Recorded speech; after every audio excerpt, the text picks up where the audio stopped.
Saiu o episódio 4 de Agatha Desde Sempre e é o melhor episódio até agora. Pelo menos tivemos muitas revelações, algumas que a gente já esperava, mas outras que ampliam a nossa visão do universo cinematográfico da Marvel, que é o que eu esperava de uma série como essa, que lida mais profundamente com a bruxaria, que é esse lado tão pouco explorado na Marvel Studios. Vamos falar disso tudo e dar a nota no final. Olá, como vai? Tudo bem? Eu sou o Miguel Loquia, seja bem-vindo a esse meu vídeo de análise e nota. Lembrando que o mais cedo possível, amanhã possivelmente, vai sair o meu vídeo desmontando o episódio, ou seja, pegando todos os detalhes, explicando os significados e, lógico, prevendo o que possivelmente está por vir. Esse aqui é um vídeo mais espontâneo, tá? Sobre esse episódio 4 que se chama Não Te Vejo, Mas Te Protejo e tem 43 minutos. Só de ver que o episódio tinha mais de 40 minutos eu já fiquei um pouquinho feliz. E eu senti, diferente do episódio anterior, que pareceu muito curto,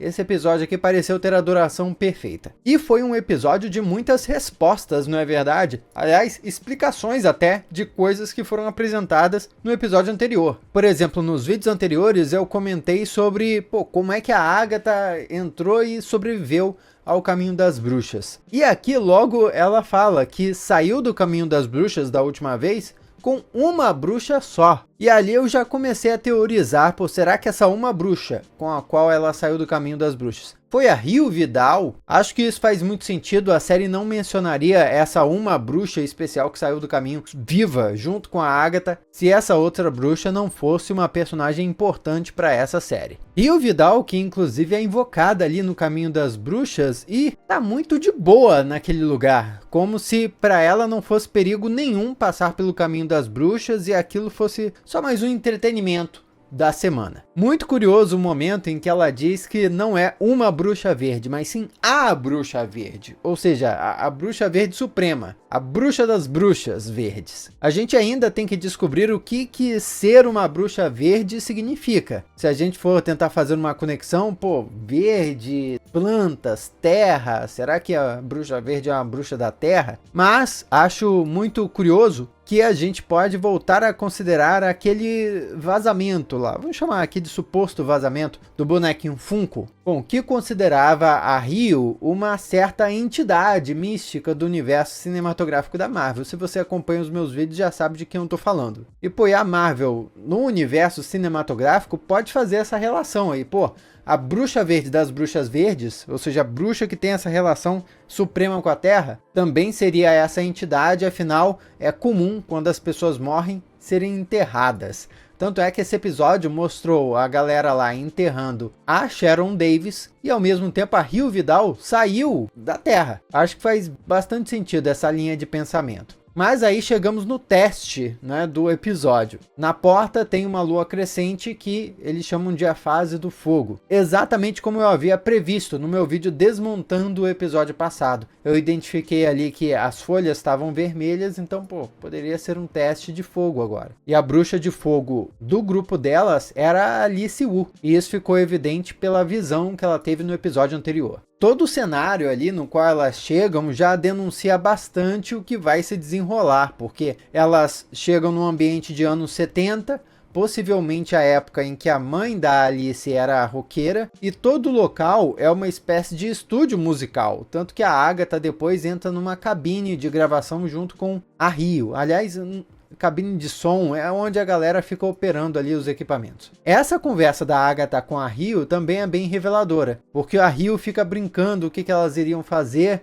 A Agatha teria os seus poderes depois de matar todas as bruxas e a Rio teria os seus corpos. Por que diabos a Rio Vidal precisa de corpos de bruxas se ela não fosse a tal entidade da Marvel? Gente, tá tudo se conectando muito, muito bem. As bruxas ali são todas amaldiçoadas por uma canção que é tocada em um LP que roda ao contrário. E isso aí me deu uns flashbacks aí de teorias da conspiração, lendas populares dos anos 90, 2000... 90 principalmente, do CD da Xuxa, CD não, disco da Xuxa. Que se você colocasse e tocasse Hilari Hilari ao contrário, era uma parada do demônio, e inclusive por isso que teria pegado fogo lá nos estúdios da Xuxa. Quem lembra dessa história aí? Nossa, isso aí, túnel do tempo. E é muito legal que rodando ali aquela música, aquela maldição fez as coisas pegarem fogo, né, no teste delas. E diferente de na casa anterior, né, no teste anterior, em vez de um cronômetro, nós tínhamos ali, cronômetro não, temporizador, nós temos ali um metrônomo, que não simplesmente marca o tempo, mas sim especificamente é usado na música para marcar o ritmo. Ou seja, mais uma vez o cenário demonstrando o que elas teriam que fazer, teriam que cantar. Nós vemos a Alice usando seus poderes e até o momento, pelo menos eu tava pensando ali, pô, essa menina não sabe de nada, né? A mãe dela, que era uma bruxa, ela não. Mas aqui ela prova que tem sim conhecimentos de bruxaria, lançando aquele círculo de proteção. E depois ela explica que aprendeu aquilo da mãe. Então, assim como as outras bruxas, ela também tem competências. Não é só uma questão de nascimento. Isso eu achei bem legal ser revelado. E também a maldição da família dela, que foi mencionada na ilusão que ela teve com a mãe no episódio passado,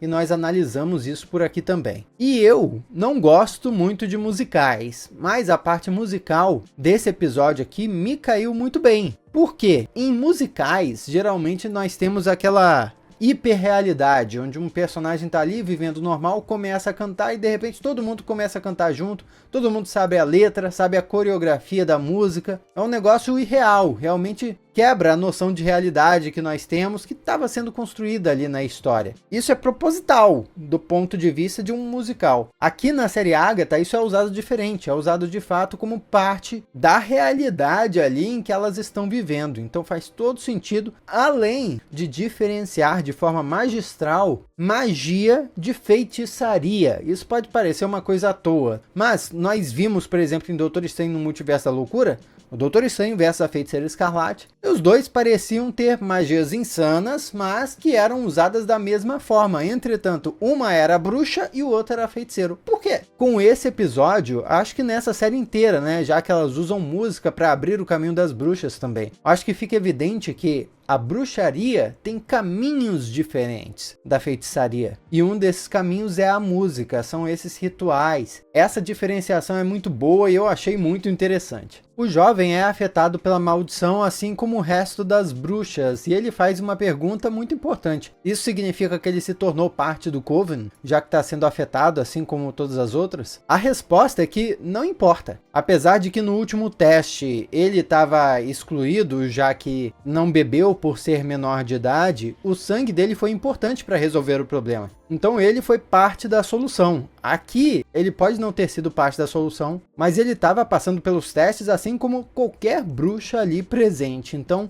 para mim já está claro. Se ele está ali é porque ele é parte do Coven. Só que talvez no fim da série haja aquela revelação dele se dar conta assim, nós somos um grupo e tal, e rolar aquele momento bonito em que todas as bruxas sentem uma união em meio às pessoas que elas desconfiavam antes. Agora, crucial é como a Agatha se comporta com o adolescente ferido, em detrimento a como ela se comportou com a Sharon morta. Pô, Sharon morreu, ela não tava nem aí. O adolescente tomou uma porrada na barriga e ela, ai meu Deus, mega preocupada do lado, assim como se fosse uma mãe. E é aí que vem a grande questão. A Agatha desconfia que o adolescente é o filho dela, o Nicholas Scratch, que estava desaparecido, e as outras bruxas falam por aí que ela trocou pelo Darkhold. Enquanto eu tava assistindo, já bateu aquela ideia, pô, será que vão transformar o Wicano? Porque esse adolescente é o Wicano. Vão transformar, em vez de filho da Feiticeira Escarlate, como ele é nos quadrinhos, em filho da Agatha? Ao mesmo tempo que faz sentido pra série, é meio decepcionante, vamos combinar. E parece que o episódio foi insistindo nessa ideia, tentando fazer mesmo a gente acreditar que o adolescente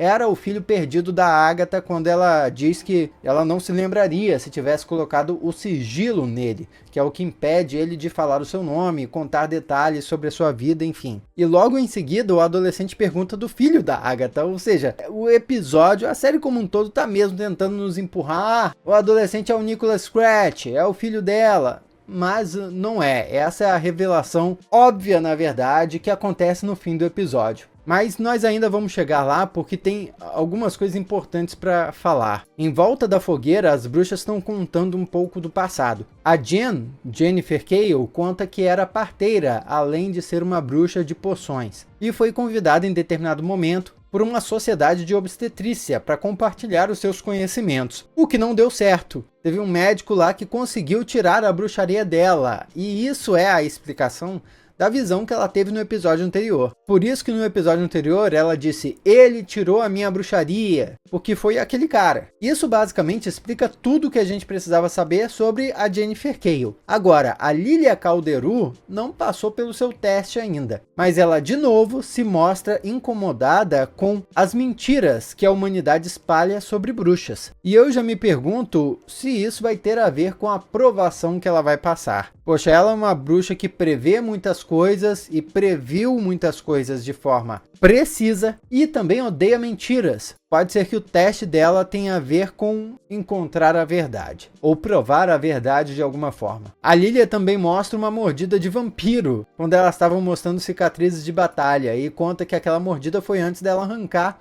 um dos dentes do vampiro. Olha, de novo é a Marvel fazendo referência à existência de vampiros no UCM. A última vez que isso aconteceu foi na série Loki. Em um diálogo assim também mencionam vampiros. E agora aqui, mas cadê os vampiros aparecendo? É isso que tá faltando. Nós sabemos muito bem que a Marvel introduzirá esse universo de vampiros dela com o Blade. Só que cadê o Blade? Esse maldito filme do Blade demora e não sai. Fica essas menções surgindo aí para insinuar que, pô, vampiros existem e tal, mas o vampirão da Marvel não dá as caras. Inclusive saíram umas novidades desse filme do Blade aí, vou conversar aqui no canal nos próximos dias se tudo der certo. Então, pô, já se inscreve aqui para não perder os nossos vídeos e fazer parte da família Loki. A Rio, na hora de falar sobre as cicatrizes dela, fala sobre a Agatha. Ela conta que amava uma pessoa, a Agatha, e teve que fazer algo que não queria fazer, mesmo sendo o seu trabalho, e machucou a pessoa que amava. Gente, a série pode estar nos enganando, mas dá para ligarmos alguns pontos aqui. A Rio tinha uma obrigação e essa obrigação magoou a Agatha. Se a Rio for de fato a tal entidade da Marvel, nós vamos discutir mais sobre isso no meu vídeo desmontado. Poxa, essa obrigação dela pode ter sido matar alguém ou algumas pessoas importantes para a Agatha. Será que a Rio matou a pessoa com quem a Agatha mais se importava?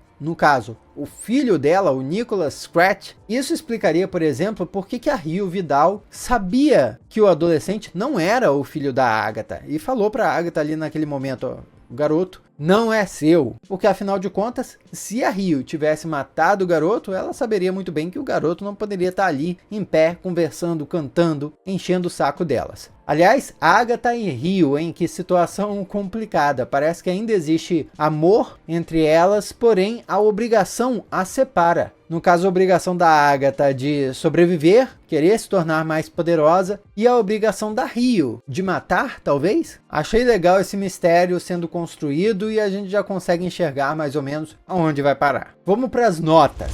São bem altas para esse episódio, tá? Personagens nota 8, ambientação 8, visuais 7, história 8, com um final 9. Uma nota crítica que eu daria seria 8, mas como um fã, para se divertir, eu acho que esse episódio foi um 9, muito legal, talvez o melhor até agora. Comenta aí o que você achou, vamos trocar essa ideia. Aqui do lado tem outros vídeos que você já pode assistir. Muito obrigado pela sua companhia fenomenal, eu sou Miguel Lokia e a gente se vê na próxima.